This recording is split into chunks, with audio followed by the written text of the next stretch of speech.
Good evening, everyone. This is Eric with Not Your Nerdy Neighbor.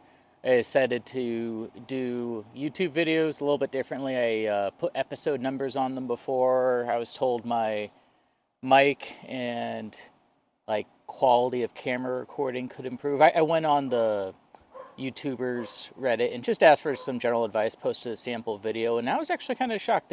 Most of them were pretty constructive. It wasn't just like internet, filth or anything, but it was actually really nice because there were a couple of people on there who reviewed beer and other things too, so they're kind of the same circle I was in. But this week I actually want to review Bumbu Rum, which is a traditional Caribbean rum made from sugarcane juices from it's like 7 or 8 different countries between South America and the Caribbean. It's definitely a more traditional Caribbean rum compared to some of the other more macro distiller ones. Some of them like to put in artificial coloring or artificial flavor. This is as basic as it gets. It's like spices and cane juice and thyme. It could take up to 15 years. It's a blended rum, kind of like how you have blended scotches and blended whiskeys and other liquors that are blended. Well, they also do that with rum as well. And this one actually has banana notes and makes an excellent Cuba Libre, which is rum, little lime juice, and cola, whatever, whether you're on Team Red or Team Blue, Coke or Pepsi, or even Royal Crown, which I like on some occasions. It's a little bit different than either, but it's not, even when you sip it straight, it's not super punchy on the booze side. You definitely taste spices that almost remind me of the fall season a little bit, which is kind of weird because it originates in a warm environment that wouldn't normally have the weather that you have here right now in Nebraska. I have the grill going, very typical. Got my flannel shirt, my beanie on. I'm outside doing this.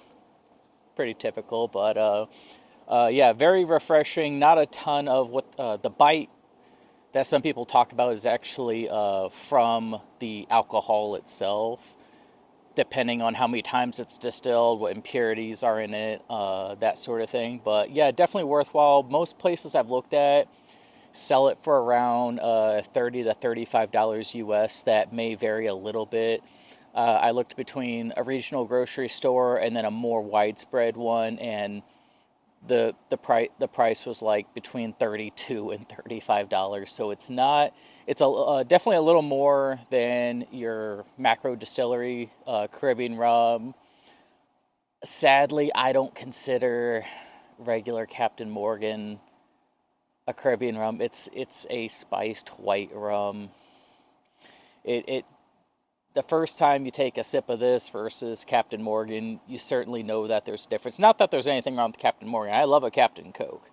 But if you're wanting something that has a little more flavor, is a little more tame on the tongue and throat, especially I always try everything neat at least once, with no ice, no water or anything.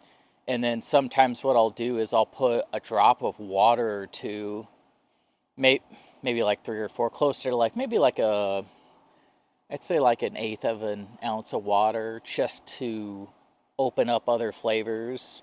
And then after I do that, I'll put a single ice cube in there to try it cold.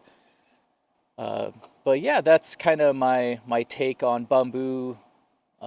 Liked it a long time. Usually is in my cabinet right next to Bullet Bourbon, so I got the two ends of the western half of the world. You got rum, and then you have bourbon. So hope everyone has a great fall. Stay warm out there and have a great one.